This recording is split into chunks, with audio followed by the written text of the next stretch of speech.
Good morning. Morning. બસ આરટીભાઈ. આરટીવાય.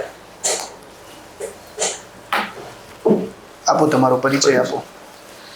Sir મેં graduation બીકોમમાં કરેલું છે 2019માં, અને હું છેલ્લા 1 વર્ષથી રાજકોટ જિલ્લા પંચાયતમાં જુનિયર ક્લાર્ક તરીકે આરોગ્ય વિભાગમાં ફરજ બજાવું છું. ઓકે અને મારી હોબી ગરબા રમવા છે.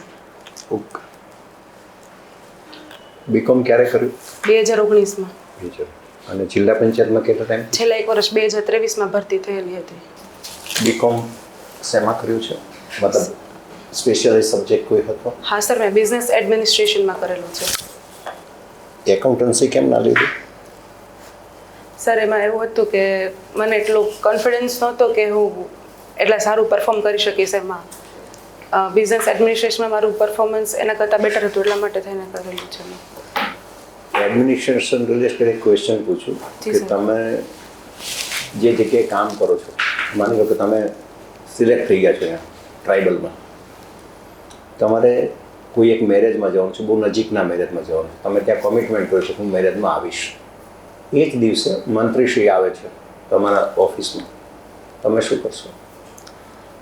સર એ જ ટાઈમે મંત્રીશ્રી આવે છે તો પહેલાં તેમનો જે પ્રોટોકોલ આપ્યો હશે તો પહેલાં એ જ સંભાળીશ, કેમ કે વ્યાપક હિતેમાં રહેલું છે. અને પછી હું કમિટમેન્ટ આપેલું છે ત્યાં સર હું મારી હાજરી ભલે 2-5 મિનિટ પૂરતી પણ હું એવો પ્રયત્ન કરીશ કે ત્યાં આપ્યું. એ આઉટ ઓફ સ્ટેશન છે, મેરેજ બોમ્બેમાં છે, ટિકિટ પણ આવી ગઈ છે તમારી. હા સર, તો હું એવું કરીશ કે એ વ્યક્તિને હું સમજાવવાનો પ્રયત્ન કરીશ કે અત્યારે મારે પ્રોટોકોલમાં છું તો અત્યારે હું હાજર રહી શકું એમ નથી. પબ્લિક એકાઉન્ટ્સ કમિટી વિશે જાણો છો? હા સર. શું શેનું શોર્ટ ફોર્મ છે? સર પબ્લિક અકાઉન્ટ કમિટી એ છે ને આપણે જેટલા બી લેખાજોખા જે થાય છે હિસાબના અને કેટલા જે રિપોર્ટ છે એની ચકાસણી કરે છે. કોઈ ફ્રોડ થયું છે એવું? પીએસસીમાં મેમ્બર્સ કોણ કોણ હોય? સર લોકસભા અને રાજ્યસભાના હોય છે મેમ્બર્સ. એ તમે ઇન્ડિયા માટે કહ્યું, નોર્મલી તમારા જવાબો પ્રશ્ન નોર્મલી ગુજરાત રિલેટેડ હોય. હા સર. કોઈ મંત્રી પીએસસીનો સભ્ય બની શકે? ના સર, મંત્રી ના બની શકે સભ્ય. નહીં બને. ના સર. મંત્રી એમ કે મારે થવું છે તો શું થાય? સર એવી જોગવાઈ જ નથી કે મંત્રી ના બની શકે. શા માટે નથી એમ? Sorry sir. Conflict of interest થાય. અચ્છા સર. પીએસસી કામ શું કરે છે? તપાસ કરવાનું કામ કરે છે. પીએસસીમાં કુલ કેટલા મેમ્બર હોય? સર 22 સભ્યો હોય છે, 15 લોકસભા. તમે રાજ્યસભા, તમે ત્યાંની જ વાત કરો છો. અચ્છા, સેન્ટ્રલ સેન્ટ્રલ આપણે અહીંયા વિધાનસભ્ય હોય હા. અને આપણી સ્ટ્રેન્થ 15ની છે. અત્યારે પીએસસીના ચેરમેન કોણ છે? Sorry sir. એકાઉન્ટન્સીમાં તમારી અવેરનેસ બિલકુલ ઓછી છે એવું હા, કેવું છે? ઓકે ગરબો તમે કહ્યું, ગરબો શરૂ છે એના કયા શબ્દો ઉપરથી થયો? શું છે, કેમ એને ગરબો કહે છે? સર ગરબો જનરલી આપણે માટીના જે બનેલો એક હોય છે એને જે ગર્ભદીપ તરીકે ઓળખવામાં આવે છે અને એક આસ્થાના પ્રતીક તરીકે છે અને એને આપણે કેન્દ્ર સ્થાને રાખીને માતાજીની આરાધનામાં આપણે ગરબે રમીએ છીએ. કેટલા પ્રકારના ગરબા ગુજરાતમાં પ્રચલિત છે? સર ગરબાના કોઈ પ્રકાર વિશે તો હું નથી કહી શકતી, પરંતુ અત્યારે આપણે જેમ કે ટીમલી છે, ગરબા ગરબી, રાસ રાસડા બધા જોવા મળે છે જેને આપણે કહી શકીએ. અને આજે છે અત્યારે આજનો શેરી ગરબો અને આધુનિક ગરબો, આ બંનેમાં ફરક શું છે? સર શેરી ગરબા જનરલી છે ને સામૂહિક બંને સામૂહિક ધોરણે જ થાય છે, પરંતુ શેરી ગરબામાં છે ને આપણે પ્રાચીન આધ્યાત્મિક તત્વ વધારે જોવા મળે છે કે જે આજે પણ આપણે એના મહત્વને ટકાવી રાખવા માટે થાય શું છે. અધ્યાત્મ છે એની પાછળ? સર જેમ કે મહિષાસુર મર્દિની રાસ છે તો એ આપણને ઇતિહાસ જાણવા મદદ કરશે. અત્યારના જે વર્તમાન પેઢી છે અને એ શેરી ગરબાથી આપણે જાણી શકીએ છીએ. આપણે ગરબા તો 9 દિવસ રમીએ છીએ. હા. તો દરેક દિવસનું શું મહત્વ છે? સર દરેક દિવસના જે તે છે ને માતાજીનું મહત્વ રહેલું હોય છે. એ સર મને પર્ટિક્યુલર ડે વાઇઝ યાદ નથી. અને સર જે શેરી ગરબા છે આરતીમાં ગાઈએ છે ને, સોરી સર, આરતીમાં કહીએ છે ને રોજનું એમ.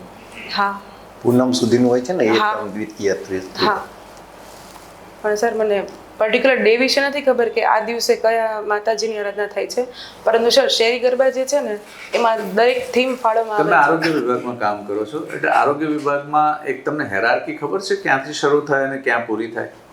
હા સર. કોણ પહેલો અધિકારી હોય જિલ્લામાં, તમારે રાજકોટ જિલ્લા પંચાયતમાં? હા સર, અમારે અત્યારે જુનિયર ક્લાર્ક, પછી સિનિયર ક્લાર્ક, વહીવટી અધિકારી વર્ગ 2 અને મુખ્ય જિલ્લા આરોગ્ય અધિકારી વર્ગ 1 અને એમની ઉપર ડિસ્ટ્રિક્ટ ડેવલપમેન્ટ ઓફિસર આવી રીતે જોવા અને મળે છે. નીચેની તરફ સર જુનિયર ક્લાર્કથી જ જિલ્લા પંચાયતથી નીચેની તરફ જાય ને આરોગ્યનું આખું હા. હાયરાર્કિયલ બધું. હા સર, CHC પછી PHC જોવા મળે છે અને PHC જનરલી જે ગામડાના જે બેઝિક સ્થળો છે એની સાથે સંકળાયેલા જોવા મળે છે આપણને. પછી એની નીચે કોણ હોય PHC ની નીચે? સર એ ખ્યાલ તમને નથી. નિયોનેટલ કેર અને એન્ટીનેટલ કેર વિશે કોઈ ખબર છે? ના સર. સ્કીમ ખબર છે તમને આરોગ્યની કોઈ યોજનાઓ તમે જિલ્લા પંચાયતમાંથી ચલાવતા હોય એવી? હા સર, સર એમાં છે ને ટીબીની સારવાર માટે થઈને જે 500 રૂપિયા પર મંથ મળે છે એ અત્યારે જિલ્લા પંચાયતમાંથી ચાલુ છે. પછી કેન્સરના દર્દીઓને પણ સહાય મળે છે. પછી આયુષ્માન કાર્ડની જે કામગીરી છે એ. તમે શું સંભાળો, કયું ટેબલ સંભાળો સર છો? મારી પાસે અત્યારે પગાર ટેબલ છે. પગાર ટેબલ હા, છે. સર. અને હવે જે પગાર છે એ તમે ક્યારે મહિનાના કયા દિવસે પગાર બિલ તૈયાર કરો છો? સર 20 થી 25 તારીખ સુધીમાં હિસાબી શાખાની સૂચનાનું એ તૈયાર કરવામાં આવે છે. 20 થી 25 તારીખ સુધીમાં તૈયાર કરીને હિસાબી શાખાને આપવાના અને હોય છે. TDS કોનું કાપો છો તમે? સર TDS છે ને કર્મચારીનું પણ કાપવામાં આવે છે અને જે તે પાર્ટી સાથે આપણે વ્યવહાર થાય છે એનું પણ કાપવામાં આવે છે. બીજી વસ્તુ એ છે પાર્ટીમાંથી TDS કાપો તો એના એક જ રેટથી કાપો બધાનો?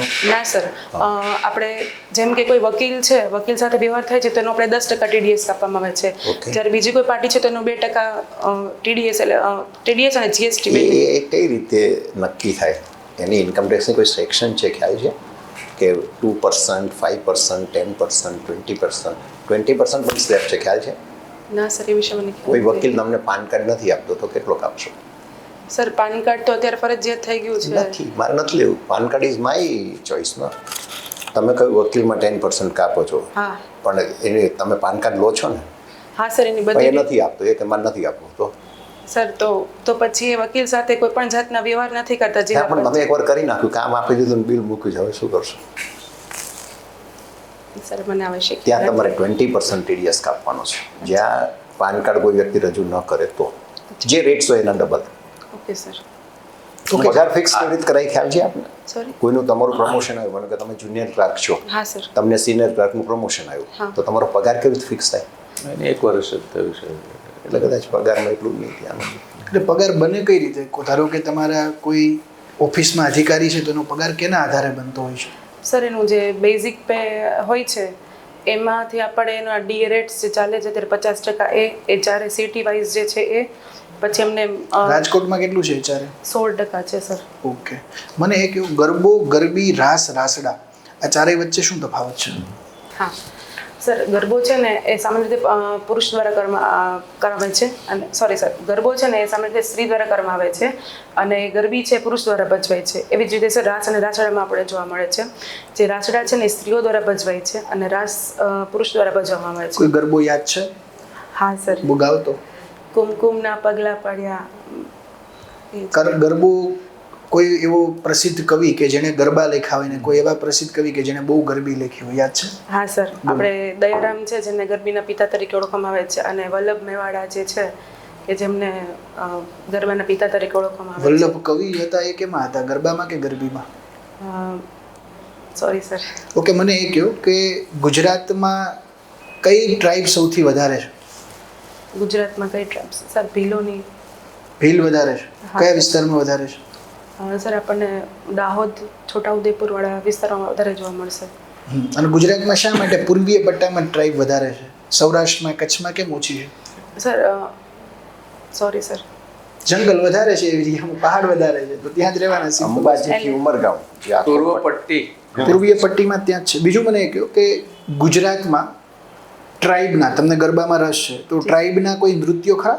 હા સર. બોલો, કયા કયા છે? સર આપણે આલાણી હાલાણી નૃત્ય છે, ટીમની નૃત્ય છે, પછી ડાંગી નૃત્ય છે સર. કયું? ડાંગી નૃત્ય. ડાંગી નૃત્ય શું હોય એમાં? સર એમાં છે ને 27 પ્રકારના અલગ અલગ ચાળો નૃત્ય. ચાળો Yes, નૃત્ય. yes. હા. પછી એમાં એ લોકો સર એની કોઈ પણ જે હોય પક્ષીનો ચાળો છે કે એવી રીતે એના અવાજ કાઢીને બધી નૃત્ય કરવામાં આવે છે. ઓકે, મને એ કહ્યું કે ટીડીઓના ફંક્શન શું હશે? કાલ સવારે અત્યારે તમે જુનિયર ક્લર્ક છો તો ટીડીઓ બનશો તો તમારું મુખ્ય કામ શું હશે? સર ટીડીઓમાં પણ જે 14 ટ્રાઇબલ ડિસ્ટ્રિક્ટમાં જેટલા બી રહેલા છે અનુસૂચિત જાતિ અને જનજાતિના જે ભાઈ બહેનો એ લોકોનું સામાજિક આર્થિક ઉત્થાન કરવું સર, અને જેટલી બી સરકારની યોજના છે ને એનું જમીની સ્તરથી અમલીકરણ કરવું. ઓકે, ટીડીઓ ધારો કે દાહોદ જિલ્લામાં ટીડીઓ તરીકે તમારું પોસ્ટિંગ થયું છે આદિજાતિ મદદનીશ કમિશનર કચેરીમાં, તો ત્યાં કઈ 4 પ્રકારની શાખા હશે? મુખ્ય ફંક્શન ત્યાં આગળ તમારું શું હશે? સર ત્યાં આદર્શ નિવાસી જે શાળા હશે તો એમાં આપણને મૂકી શકે છે ટીડીઓને.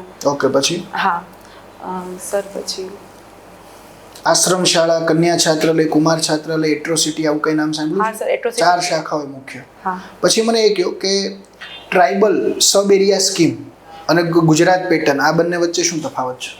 સોરી સર, ખ્યાલ નથી મને. નથી વાંચ્યું ટ્રાઇબલ ના, સર. સંબંધિત? ના ઓકે સર. સાહેબ.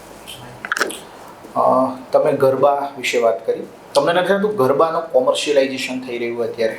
હા સર, થઈ રહ્યું છે. શું માનો છો તમે, હોવું જોઈએ? હા સર, હોવું જોઈએ. અત્યારે આપણે જે બધા જોઈ રહ્યા છે કે ડીજેના ફ્યુઝન સાથે અત્યારે ગરબા ચાલી રહ્યા છે, કોમર્શિયલાઇઝેશન થઈ રહ્યું છે, તો સર અત્યારની પેઢીને મનોરંજનની સાથોસાથ આધ્યાત્મિક મહત્ત્વ અને જે આપણો ઇતિહાસ સંકળાયેલો છે એ જાણવા માટે થઈને કોમર્શિયલાઇઝેશન જે થઈ રહ્યું છે એ યોગ્ય છે. તમે હેલ્થ ડિપાર્ટમેન્ટમાં છો, મને ગુજરાત સરકારની એવી કોઈ યોજના બતાવો કે જે સ્પેશિયલી ટ્રાઇબલ માટે હેલ્થ સ્પેસિફિક જે છે સરકાર દ્વારા જાહેર કરવામાં આવેલી હોય. હા સર, આપણે જે યુનિયન કેબિનેટનું જે પીએમ જે સિકલ સેલ એનિમિયા મિશન છે એનું અત્યારે અમલીકરણ થઈ રહ્યું છે. પછી ટાઇલ્સ માટે થઈને સર આપણે જે કુપોષણ ત્યાં સમસ્યા વધુ જોવા મળે છે, તો એ માટે થઈને પ્રધાનમંત્રી માતૃ સુરક્ષા યોજના છે, પછી પોષણ સુધા યોજના છે, એ બધી યોજના આપણને જોવા મળે છે. ઓકે, અને તમે હમણાં ટીડીએસ વિશે વાત કરતા હતા. જી સર. ટીડીએસ એટલે કે ટેક્સ ડિડક્ટેડ એટ સોર્સ અને ટીસીએસ એટલે ટેક્સ કલેક્ટેડ એટ સોર્સ, આ બંનેમાં શું ડિફરન્સ છે? સોરી સર, નથી ખ્યાલ. ઓકે, હવે મારે માની લો કે કોઈ અનુસૂચિત જાતિને અનુસૂચિત જાતિ તરીકે જાહેર કરવી હોય અથવા તો ઓળખવી હોય, જ્યારે રાષ્ટ્રપતિ જાહેર કરે તો કઈ કઈ લાક્ષણિકતાઓ એ ટ્રાઇબમાં હોવી જોઈએ? હા સર. સર એ તો પહેલાં આર્થિક અથવા તો નાણાકીય રીતે પછાત હોવી જોઈએ. એમાં શિક્ષણનું સ્તર એટલું નથી હોતું સર, અને એ જે એરિયામાં વસવાટ કરે છે એ મુખ્ય ધારાથી થોડો અલગ હોવો જોઈએ. તો આ 2-3 માપદંડો છે જેની પરથી આપણે કહી શકીએ કે. આ માપદંડો કઈ સમિતિ આપેલા યાદ છે? ના સર, સોરી. લોકુ સમિતિ. બીજું, જાતિ અને જનજાતિ વચ્ચે શું તફાવત છે? એક બાજુ આપણે કહીએ છીએ અનુસૂચિત જાતિ અને એક બાજુ આપણે કહીએ છીએ અનુસૂચિત જનજાતિ, તો અહીંયા કેમ જાતિ અને જનજાતિ શબ્દ, શું તફાવત છે બંને વચ્ચે?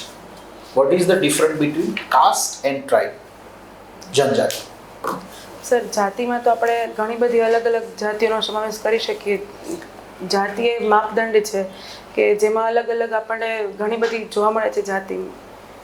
અને સર જનજાતિમાં સ્પેશિયલ આદિવાસી ભાઈ બહેનો માટે થઈને આપણે આદિવાસી જનજાતિનો શબ્દ પ્રયોગ કરીએ છીએ. ઠીક છે, ડન. નિખિલ, કેવું લાગે તને? શું નામ દીકરા તારું? શીતલ પરમાર. ક્યાંથી આવે છે? રાજકોટથી. કેવું લાગ્યું તને? સર મારું છે ને આજે ટીડીઓનું જે બધા એક્ટની બધું છે ને સર, એ પ્રિલિમ્સ વખતે વાંચેલું હતું, પછી વાંચવાનું રિવાઇઝ કરી નાખજો. ટ્રાઇબલનું તારું નોલેજ વીક છે. Gujarat pattern, tribal area sub plan, this is very basic thing. Okay, તો એ થોડુંક જોઈ લેજો. તારું પોસ્ચર છે સ્ટેટિક છે, તો આમ મૂંઝાયેલી જવાબ આપતી હતી, એટલે ગભરાવાનું નહીં. કોન્ફિડન્સ તારો લેવલ સારો છે, પણ છતાં એ થોડું આમ પેલી જ વખત આપે છે ઇન્ટરવ્યૂ. ઓકે છે. તારી ડ્રેસિંગ સેન્સ જે છે ને એ એનામાં સાડી જો પહેરીને જઈશ તો વધારે સારું રહેશે. અને વાળ તારા છે આ રીતે જે છૂટા રાખે છે એની જગ્યાએ એને વ્યવસ્થિત રીતે રાખજે દીકરા, કારણ કે એ સેબી લાગે છે આમ. Okay sir.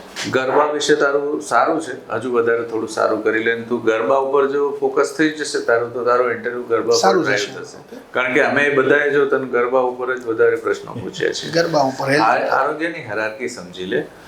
એ ઉપરથી ચાલુ થાય, ડીએચઓથી ચાલુ થાય. એ ડીએચઓ હોય, પછી એપિડેમિયોલોજિકલ મેડિકલ ઓફિસર હોય, પછી તમારું ડિપાર્ટમેન્ટ આરોગ્યની બ્રાન્ચ હોય, અને બ્રાન્ચની અંદરની હેરાર્કી. એના પછી નીચે તમે જાઓ એટલે પીએચસી, સીએચસી, એના પછી સીએચસી, પીએચસી, અને એની નીચે છેક આશા વર્કર સુધીની આખી હેરાર્કી આપે. પ્રીનેટલ એન્ટીનેટલ સ્કીમ શું છે, બરાબર, જુદી જુદી યોજનાઓ છે, ઇવન મમતા દિવસ જે છે એ છે ICDS નું ચલાવે છે આરોગ્ય શાખા.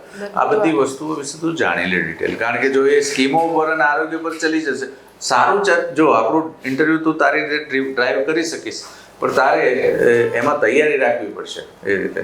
સો દેટ વોઝ તારી યોજનાઓ ટ્રાઇબલ વિશે પણ સાહેબે કહ્યું, અધરવાઇઝ ગુડ. ઓકે, વાંધો નહીં.